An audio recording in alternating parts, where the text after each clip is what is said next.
Welcome to the Show Me the Way podcast. I am your host, Andrea Miller, and I'm so excited to bring this show to you. Show Me the Way is a podcast dedicated to exploring the journeys of those who have faced adversity and found themselves on unexpected paths. We will have meaningful, thoughtful conversations about challenges we have faced and how we discovered and forged new direction. Prepare to be inspired and to uncover your own strength as you listen to relatable and motivating stories. Life has a way of twisting and turning, and we often need a fresh perspective to understand how to navigate. Let's show each other the way.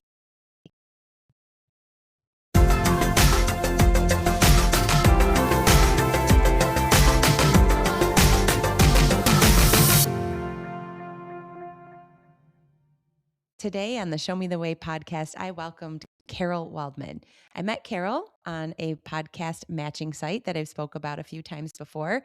Sometimes you just read someone's profile and you just know that they're going to be a perfect guest for the show, and I was right about Carol. Carol is a mother of three. She lives in California. She has a political background, so she's been involved with politics, but she has also dedicated her life to advocating for those with autism, as her oldest son was diagnosed 20 years ago. She has spent her whole life trying to make sure that she could create the best life possible for him and her two other children. And she's learned quite a bit along the way. She's found resources and she's found things that really helped her navigate. And so she decided to create the Waldman Way, which is a website creating a space for individuals to look up resources, find out what is out there, so that as they become young adults, they can also understand that there's more out there for them. She loves the fact that her son now is interviewing for jobs and trying to find what his future holds. And that's what she wants to help others with as well. She was such a positive light, and she gave us so many great little nuggets to learn and to take with us as we try to navigate what it's like to parent our children with special needs or without. There's always something out there that we can learn from, and Carol definitely gave us quite the path for that. She certainly showed us the way, and I can't wait for you to learn from her. Welcome back to the Show Me the Way podcast. Today's guest is Carol Waldman. I've mentioned a few times that I often seek out guests on a matching site, and that is where I found Carol. It's really interesting how sometimes a profile picture and bio jump out at me, and I just know that I need to speak with that person or have them as a guest on the show. Carol's the mother of three and the founder of the Waldman Way, a platform supporting neurodivergent young adults, and something I know she'll tell us more about. She has dedicated her life to so much of what we share on this podcast. Her son was diagnosed with autism 23 years ago, and at that time, she had no idea what the future looked like, and there wasn't a roadmap or a manual explaining to her what she needed to do to give him the best life possible. She worked hard to understand his needs, and that led her to want to create a way for her son and many others in the future that would face some of the same challenges. We've had quite a few guests on the show talk about an autism diagnosis and what that looked like for their families. I know that they, along with all of us, will learn so much from Carol and all the work that she has done. She's the epitome of the Show Me the Way podcast and showing others how they can chart their own course. I'm so grateful for her time today, and I look forward to hearing her story, how she focused on advocating for her son and for others, and how she made it her life's mission to ensure inclusivity and a great future for him. Thank you so much for being on the show, Carol, and I look forward to all that you will share. Thanks, Andrea. I'm very excited to be on your show. Great. Well, I shared a little bit based on what I read and what you shared with me, but I'm sure there's more to Carol. So why don't you take a couple of minutes to share with our listeners a little bit more about you? Sure. So I am a mom of three now young adults. I have my oldest one is Andrew, who's the one that's on the autism spectrum. I have a daughter, Sarah, who's 22. Andrew's 24, Sarah's 22, and Grant is 19. We live in San Diego. I have a professional background in political work. I worked for the California state legislature for various assembly members. I've been a state delegate to the Democratic Party. I've always advocated on behalf of women, healthcare, children, education. But when Andrew was born in 2001, everything seemed fine. At his 3 years old appointment, the doctor said, he's not jumping and he's not answering my questions. I think you should get him evaluated by a developmental pediatrician. And that started our journey to see, let's get Andrew caught up. We didn't think there was anything to worry about. We found out he had some developmental delays in gross motor and fine motor, got him some support systems, therapies, all the traditional occupational speech therapies, physical therapy, gymnastics.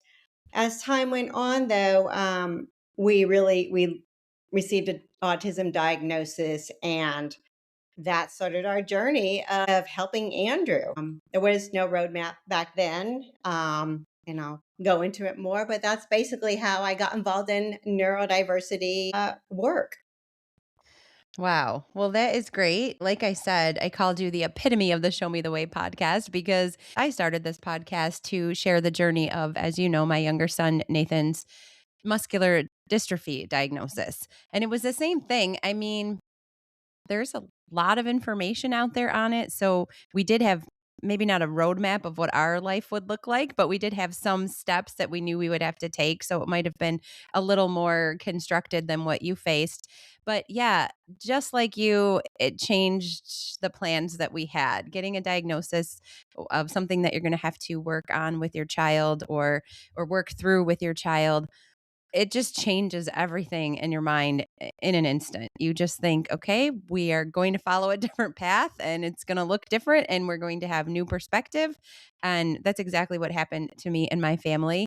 And there's been lot of things that have been difficult, but also some positives that have come out of it because we've just learned so much. So I know that creating a platform like this, sharing Nathan's story and then allowing others to share stories, sometimes their childhood diagnoses. As I said in my intro, we've had quite a few parents talk about children with autism. They're, like Carol said, is a spectrum. So every story has been really unique.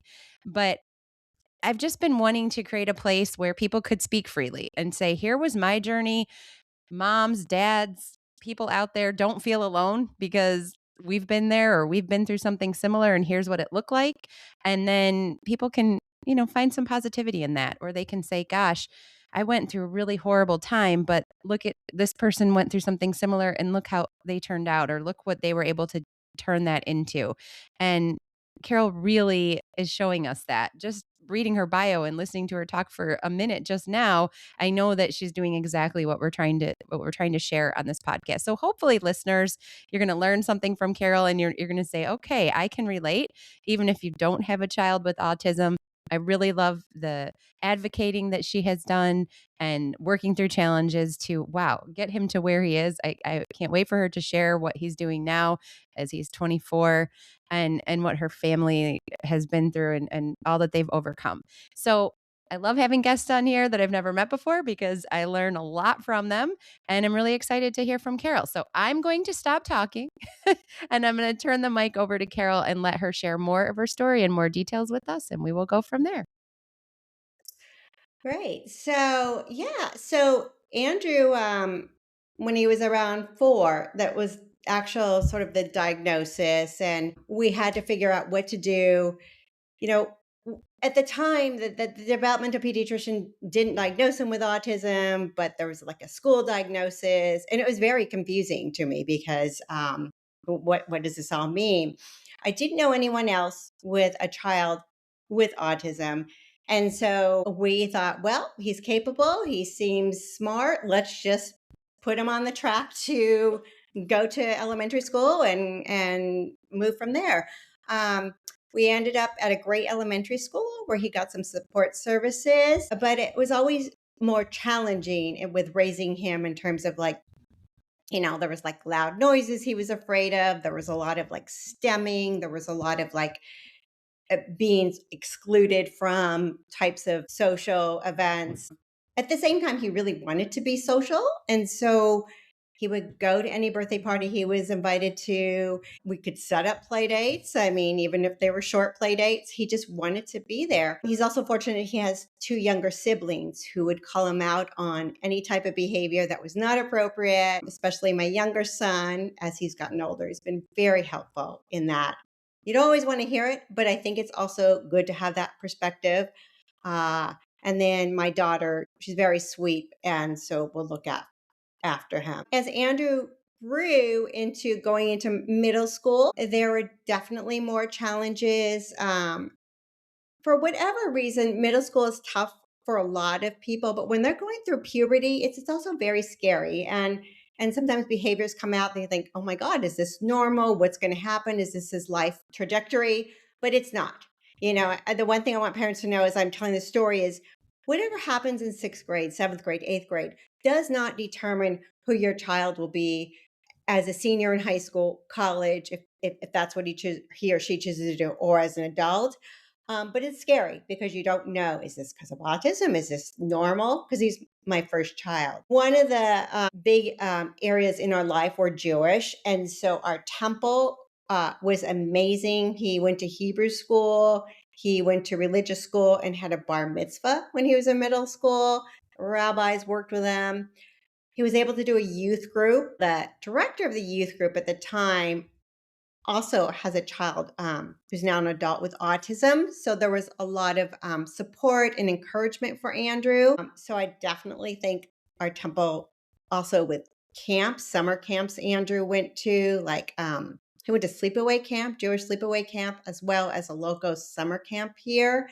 I didn't even know if that was possible, honestly, when he was in elementary school, because you don't know what they're capable of.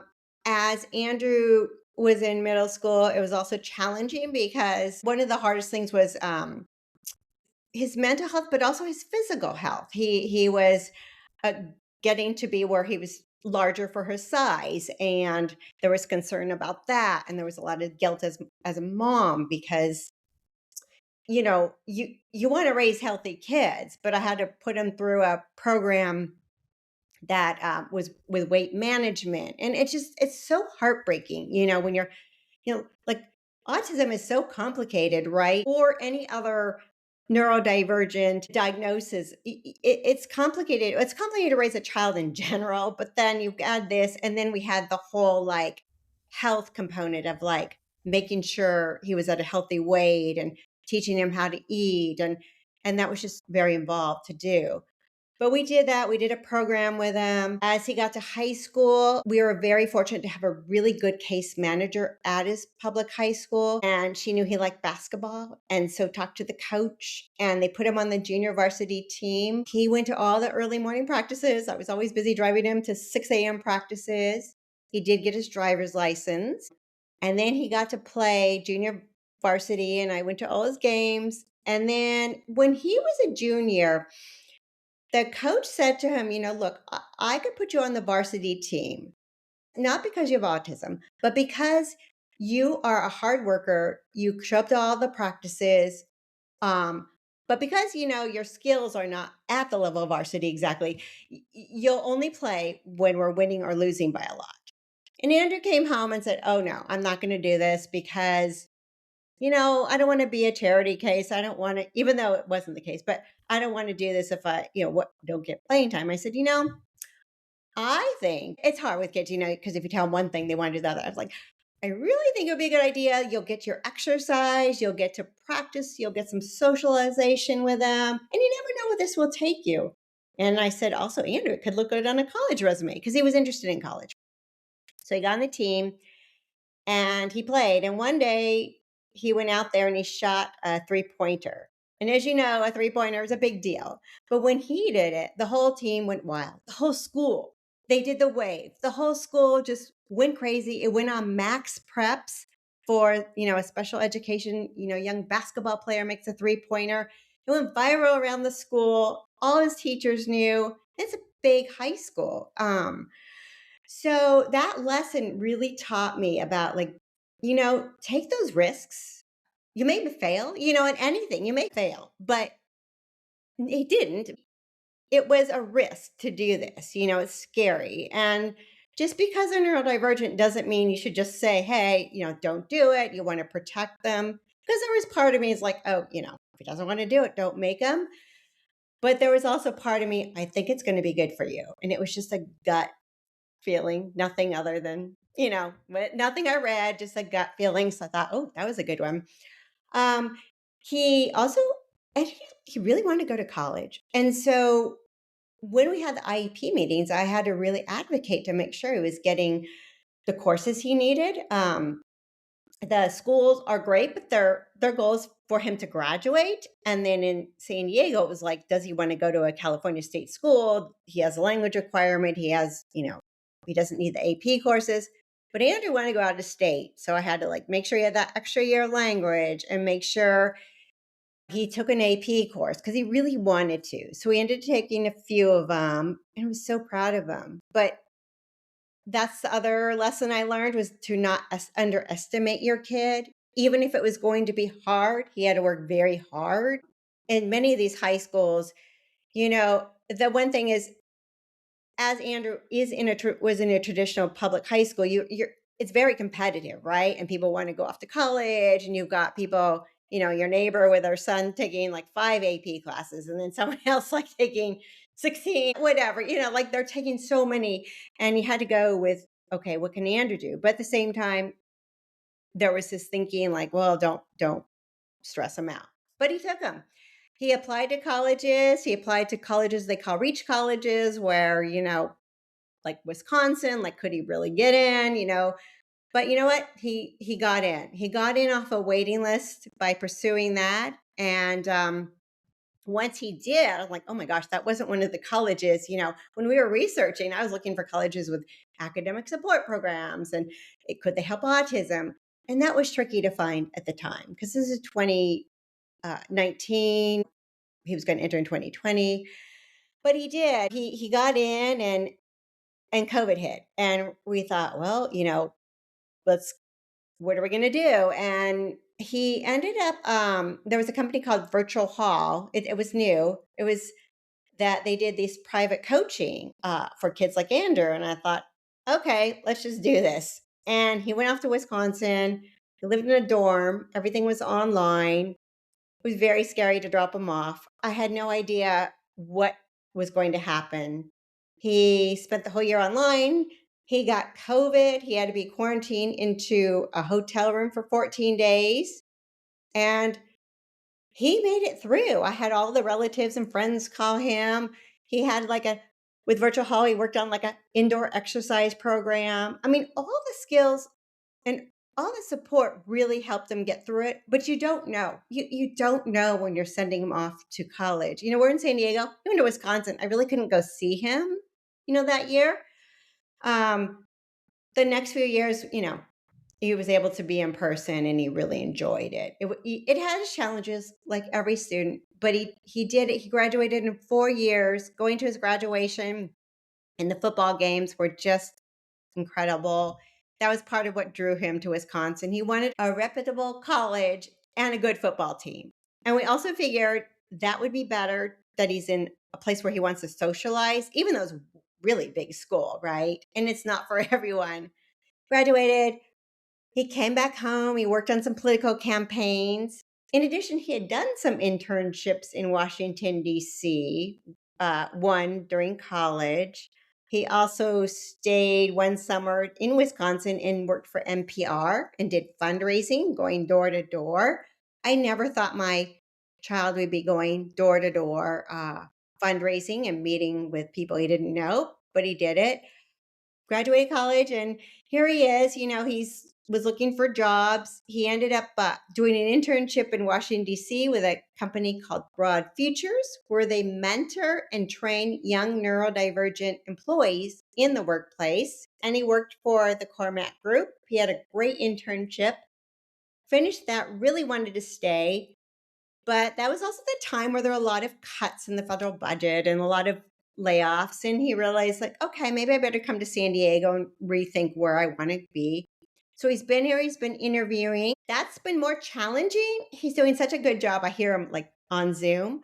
But within this last year, it really made me wonder about, wow, what about neurodiversity in the workplace? What's going on? So I started to research, and that's what helped made me launch my website, because I was like, well, where are the resources, and are others who have young adults, neurodivergent, having trouble getting jobs? Often people would say, well, it's just the climate. Everyone's having trouble. And I thought, but Andrew gets to these interviews. He gets to the very end, sometimes at the final stage, and then he doesn't get the job. And I know that happens with lots of people, but it keeps happening. And he's so qualified. And so I started to research that, which then launched the website. And now I'm sharing his story. And he's still looking for a job. And I know he's going to find something. He really wants to be in part of it is he wants to be in Chicago or Washington or New York, anywhere but San Diego, because he loves these walkable cities. He's really capable. But I also started to get involved, my political background, along with advocacy. I want to do more like with Autism Speaks. I'm going to do their advocacy cohort. So I learn about more legislation that can help young people with finding work in the workplace. For our listeners, can you describe neurodivergent? I I know what it means and I looked some things up, but I would love for our listeners just hear from you what that means. Yeah, it's confusing because the terms, there's neurodivergent, neurodiversity. So neurodivergent could include autism. It can include sort of these where their brains are basically working differently. It could be ADHD, it could be Tourette syndrome, it could be, I think, OCD. But some of these various, they call them disorders, but I think of it like as just their brains are working differently. Neurodiversity would be more, it's like the whole population. So it could be a whole group of people, some neurodivergent, some not. So that's how they've termed it now, coined it now, with this neurodivergent. But it's very inclusive. It's sort of this umbrella term for a lot of different situations. Yeah. I appreciate that. So, yeah, so go back to your website. So tell us more about that. Yeah, when I was looking for resources, when Andrew was like looking for jobs, are there, companies that hire neurodivergent candidates? Are there job placement agencies? Are there coaches? And so I would look, but it just took a lot to find them. It's like, isn't there one website that has them? And so I thought, well, let me just see. I've never launched a website before. And so I did that. And it also includes like programs because not everyone should go to college or it's just not the right path. Like, or right away, like you could take gap years. There's college living experience. There's college internship programs where they provide a lot of support for young adults, to help them launch into the world. I also put some college counselors down because everybody is so different on this autism spectrum. And so some might want a community college, some might want a college. So I put some resources there. Then I started to find there's neurodiversity in the workplace, which Andrew's been working with a coach there. There's a new one, Pathletics. I haven't put it on, it's going to be on, but they help students to find which colleges have support for them. And through launching this website and social media, I'm learning what else is out there. And I thought, I'll help others too as I go along this path. So I like to combine my advocacy with it and eventually put like what legislation is going on, just educate people. Because people, when you have a diagnosis, when you have a child, or, you're so busy in that moment, just trying to get through the days. Parents are working. I tried to work too. I would work, I'd have part time jobs, but it's very hard to like focus on the future, right? Because you're just so busy trying to get through the days. Yes, I can relate to that so much. But too, I think to your point, like people just don't really know what's out there. And what an awesome resource to think I can go to this website for some direction instead of being so overwhelmed and not knowing where to start. Sometimes people don't even know what to ask, what to look for, and there's support out there. So this would be helpful in a couple of different ways. Yeah, I think, oh, all the support's out there, but you don't know. But I think the more we know and the earlier we know, it's just always helpful. It's helpful. Yeah, and to advocate and also thinking about your own son, but now you're also helping others. So I think that is very Yeah, commendable. I wanted to because I think it's such a lonely process. And I know now they have more like social media. They didn't have that so much when he was young, but it is, I think for me as a parent, you're with other moms, that's sort of your community. And you just know as you're with them, your child is different. And it takes a lot, to just go in there and smile and be a part of the group, but there's always this internal worry, right? I mean, you worry about your kids no matter what, any kid, but there was always this like extra worry. And you would be in performances at school. I just hold my breath, like, please don't stem, please don't like do anything odd, and yet now, I mean, it's a little bit little more, I think people are accepting it more, but there's still that my heart was always pounding. I was just always like, "Oh my god, please don't mess this up." And because you're a mom, right? You want to see things work out. Definitely. Well, I really like what you said about don't underestimate your child. I talked about that with a guest a few weeks ago. I've done that a lot. I mean, my son has muscular dystrophy, he's in a wheelchair, he's not autistic, but so much of what you're saying Yeah. relates to what we go through. And I've done that his whole life.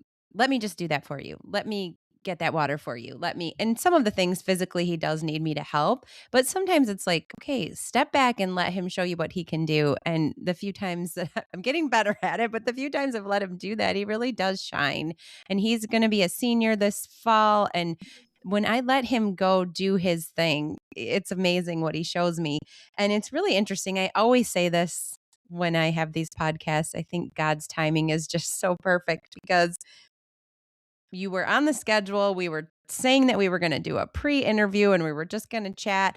And then Carol messaged me yesterday and said, "Is this just a pre-interview or is this the actual interview?" Because we could actually make it the actual interview. And I'm really glad we did that because I just was speaking with a friend yesterday. So, like, this timing is just divine. She was talking about her child who does not have autism, but is going away to another Big Ten school, Michigan State. And it's an hour and a half from where they live, so it's much closer than your son was to you. But she's very worried about, as we all are, how will my child do? Will she be able to focus? She's going into a competitive program. Will she be okay? And I just kept telling her she might surprise you. So, we underestimate our kids even if they don't have something. And sometimes we're spot on. We get worried, like you said, and we want to make sure that we provide enough support for them, but it's also really fun when we let them spread their wings and we're pleasantly surprised. Yeah, even when my youngest one went off to college, it's interesting because I think, oh, he's social. There's different worries, right? But I think you worry about them all, and then and to realize that life isn't going to always be every day a happy, joyful, everything goes great day. And as a mom, we hear it more, right? I realize, with these three kids, like they vent a lot, but they do that so that because I'm mom, but to let them make their mistakes and also they're going to have crappy days. My daughter just graduated Michigan, weather changes. Like there's always things that, adjustments, but I think it just makes them grow. But it is hard as a mom, right? They're going away, especially when it's the first time and maybe the roommates or maybe it could be social, it could be there's so many challenges. But I think in the end, you want that because they become more resilient. But boy, it's not easy, which is why it's so great. Like you're doing this podcast and we have this community, well, now hopefully to be part. But yeah, it's just it's life. But, you know, it's good to take those risks. Yeah, for sure. And I love that your daughter went to Michigan. Go Blue! Yeah. As we were talking before we popped on here, my husband and I met at another campus, and we are huge Michigan fans, as everybody that listens knows. So that was great. Is she doing her own thing, or did she come back to California? Yeah. She's an aerospace engineering major. So she was fortunate to have an internship in the summer here. And so she is back and she'll be at home. And that will be new too, right? To have your child home who's now an adult. But yeah, I was glad she went to Michigan. I think it's also, I was glad she got to experience like another environment and everything. But the one thing I was thinking about, like, oh God, she'll be an engineer. I'm like, and having Andrew as a brother, I don't know where she'll be in this field, but that's what I'm like, oh, she'll be more like open to like neurodivergent employees. I just think of like even my own kids with their own work just because they've had this experience because it's not been easy. But we've all traveled together. Andrew loves to travel. But yeah, for the question of Sarah, she'll be here. So yeah. Well, and I love that too because I wrote this down as well. Siblings, you make a really good point, and that segues into what I wanted to ask you about. Siblings of children that are neurodivergent or have something going on, some kind of challenge, or their life looks a little bit different than the typical. siblings really teach us a lot too, and they learn quite a bit. And yes, it impacts what they decide to do in their futures, which can be a very big positive thing. So I was talking with a friend this morning. We were on a walk and she was talking about she has two children. One is going to be a senior in high school and the other is a few years younger. And the younger has had a couple of things going on. He has trouble sitting through the school day and that kind of thing. He's come a long way, and his parents, my friend, they've done so much for him to make sure that his life is the best it can be. And he's getting older and more mature, so things are getting a little easier. But the sibling, she knows what it's like to have a brother that has some special needs. And she was telling me, because this girl is really good. She's already ahead of the game. She's already applied to a bunch of colleges. She's already got into one. Like, she's good to go, and she hasn't even started her senior year. And she had to write some essays like they all do for their admission. And she wrote she talked a lot about the weather and how it relates to being a sibling. And she made this analogy. She said, if it's raining, I often couldn't look at my parents to grab me an umbrella because they were very busy and overwhelmed handling things with my brother. So I learned to grab my own raincoat. And I thought that is so interesting. I've never really like looked at it that way. And I look at my older son the same way. They're resilient. The things that they learn through this experience is very interesting. Yeah, that is interesting. So Andrew, is the oldest, and the youngest one, he wanted this older brother to show him around and to do everything. And Andrew does some things, but it became Grant helping Andrew. And I think Grant was surprised, it's like, wait, how did I become mature in some of these areas? But at the same time, he's also learned, he's a camp counselor this summer, and he's had roles where he's works with the special needs children at the camp, and now and also all the neurotypical children. But he's got this personality that he's able to work with people, and I think a lot has to do with how it's brought up. But it is interesting between the two siblings how they relate with Andrew. The brother fights with him, argues with him, does very typical boy things, but I also think that he calls Andrew out on more stuff. But I think in some ways he really wants to help Andrew. It's just his way of doing that, as he's 19. I mean, he's 19. As they get older, they look out for each other. Like even when my younger one was sick this last week, Andrew ran and got her some items from the drugstore. So they have this banter, and I think, oh, is this normal? But I think it is. I think sometimes, depending on the family dynamic, but I think that's how they relate to each other. But they go to ball games all the time and they watch out for each other. So yeah, that's great. That sounds like a phenomenal essay that I she know. wrote. I want to read it. Yeah. So Yeah. yeah. And I think she would be a great guest on the show. And she's, Yeah. Oh, 17 years old. the perspective, because the other thing is, I think with siblings, they don't always share. Grant also wrote an essay about his brother as one of the essays for college, and I was shocked. I'm like, wow, like, but I think that you're so busy with the child who needs the most attention, so sometimes they shut down or quiet. So it's good. So when Grant vents or anybody complains on anything, I'm glad they're telling me because I know what's going on. Right. Right. Yeah, and I like what you said about, sometimes you're so busy in the day to day. And I think about that too. Like, sometimes I'm just trying to get through, like, okay, he wakes up in the morning and he needs our help, using the restroom and getting changed and getting started. And now it's the summer, so I'm not bringing him to school, but it's make sure that he's comfortable for the day. Like I said, okay, I have a podcast at this time, so you need to be comfortable before that time. You can't come and call me while I'm doing this. Yeah. So I wanted to make sure he was all taken care of. So you fall into that, and then providing him his medications, and then just taking care of all these day to day things. Well, then I'll see friends or I'll talk to people from school and they'll say, "So what's he going to do after senior year?" It's like, I don't know. Like, I just wanted to make sure he was safe and comfortable for the day. I'm not thinking, I tell everyone on the podcast, I don't think 7, 8, 9, 10 months ahead.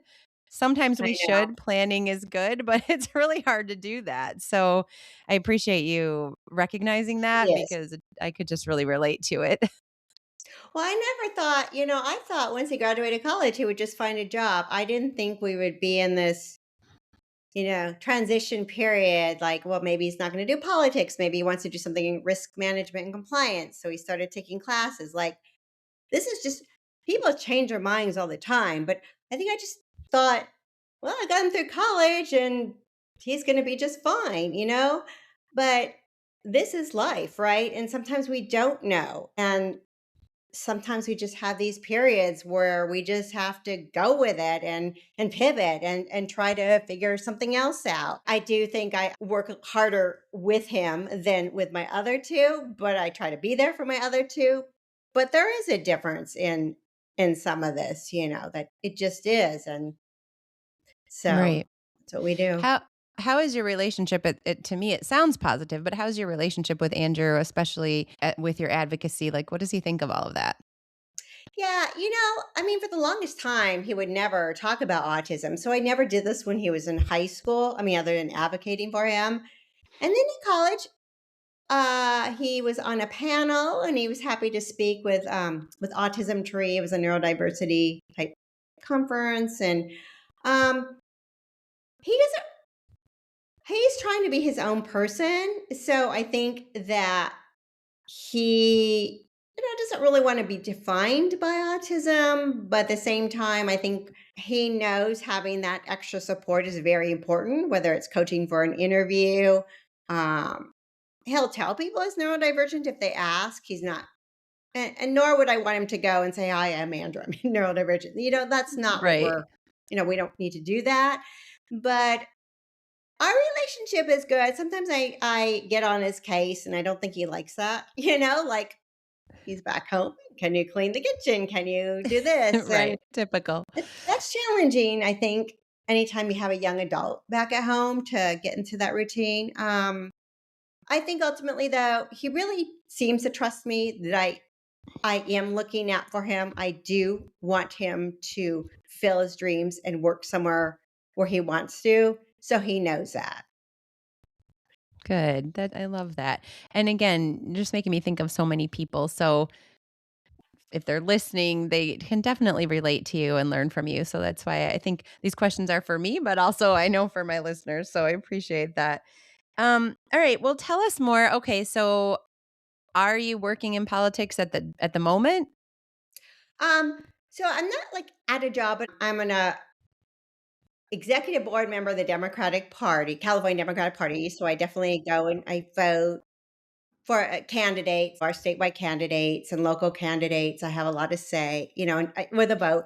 I'm on the Democratic Central Committee locally in San Diego. I do volunteer on campaigns. I very active, in the arena, stay in the arena.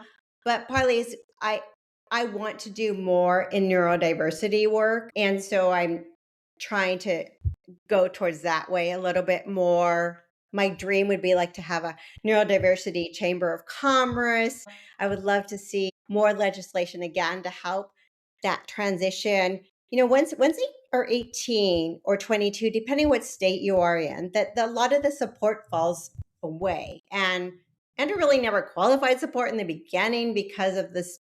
He didn't really have a diagnosis right away. So, and he's very independent. And so that this population, needs some more support. So I will stay involved in politics, but I really want to do more on this advocacy for this population and community. Yeah.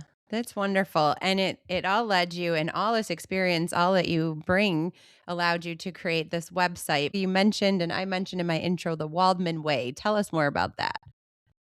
Yeah, so that's the website, right? That is where I put down the resources of what I think, or places that provide support for neurodivergent young adults looking for work or looking for places to go after high school. But I would like to expand it more and have more on legislation, what's going on, maybe tell my story more. But really, I wanted this to be Ideally, I'd love to see a placement agency, like where you can place neurodivergent candidates in workplaces. But that's how I just started it out, just researching resources and talking to people who work there, what they're doing. Yeah, so it's a platform, but to me, it's also a concept. So, Yeah. that's something that you could take so much further. Yeah, that's exactly. And I'm always open to ideas. And then I've been writing a lot. I've been working on a memoir and I've been learning how to write one. And so that's been great for me because it brings up a lot of the memories. So I'm able to write them down. And I think that's also helpful so that I could share with people the things we went through because people need to hear. I feel like there's so much we've done that people don't know about because I want I show up, I smile, and everything's fine, right?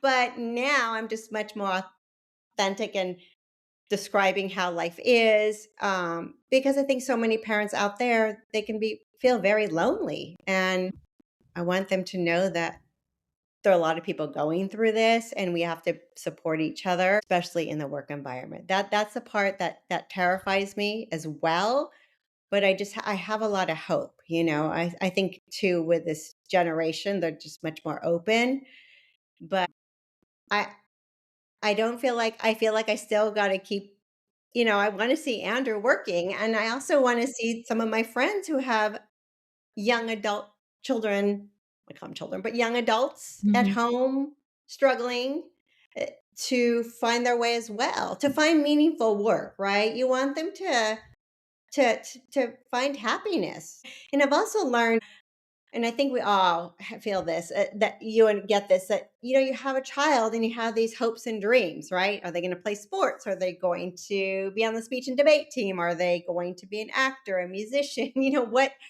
What are all the talents? And all of a sudden you're like, oh my gosh, just get to grade level in your reading and your writing and your math and your sports and your gross motor and your physical, and you're at that and you're like, okay. So yeah, that's changes you a lot. It does, and I can really relate to that.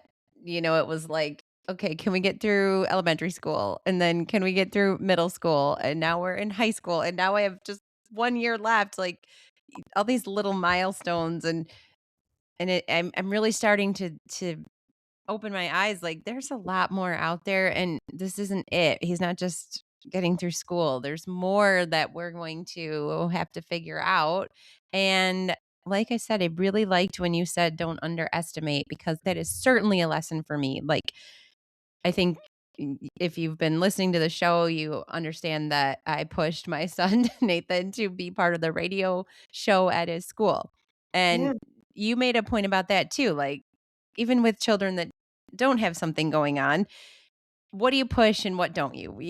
Kids always wanna do, like you said, the opposite of what we say. So, do we push and we say, "Just do it, you're gonna love it," or do we say, "Wait a minute, if they don't wanna do it, why are we forcing?" And for some reason, I just kept pushing, and it has turned into such a great thing for him. He is on the radio, he's very vocal, he's very social, and this has really helped him. So, I'm glad I pushed him to do that, but then it's like, what's next? What else do I push him to do? And he talks about going to school too, going to college. So, yeah, I just have to get better at being open to what the future might hold and just to understand that he will probably surprise me and he will excel in whatever he decides to do. And yeah, it's a big lesson for us as parents. We just want to protect, we just want to make sure they're okay. I mean, especially a child in a wheelchair, like, is he okay? Is he all right? But there's so much more, and you're really reminding me of that today, so I appreciate Oh that from a yeah. personal perspective. I mean, and I've gone to some of these conferences. I just went to one in New York, like it was at Touro University about like disability and the law. And it was one of those like I just wanted to see, it's a family in New York. So it worked out to do that. But I mean, there were people there in wheelchairs and speaking, lawyers. I mean, there were just like so many different professions. I'm like, oh, this is so great. Autism. Um, one of the things Andrew did, which I didn't mention here, was the traveling. He loves to travel. So when he graduated, he went with a travel group, Contigo, I think. And he went with these people he didn't know and he traveled around Europe with them.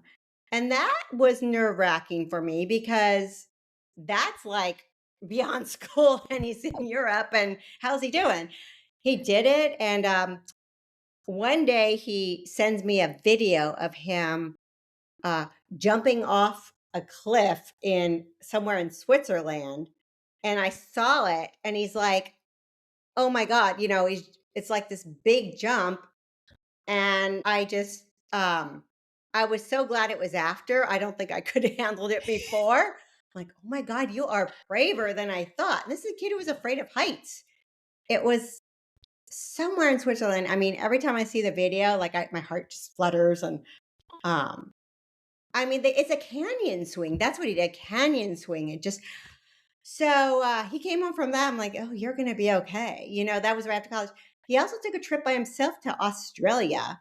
Um, and he one day I wake up and it was unfortunately right after the shooting in Sydney. And my relative was like, where's Andrew? And I woke up that Sunday morning, I'm like, oh my God, he was in like, is he in Sydney yet? Like you're starting to like, that panic comes, but he wasn't.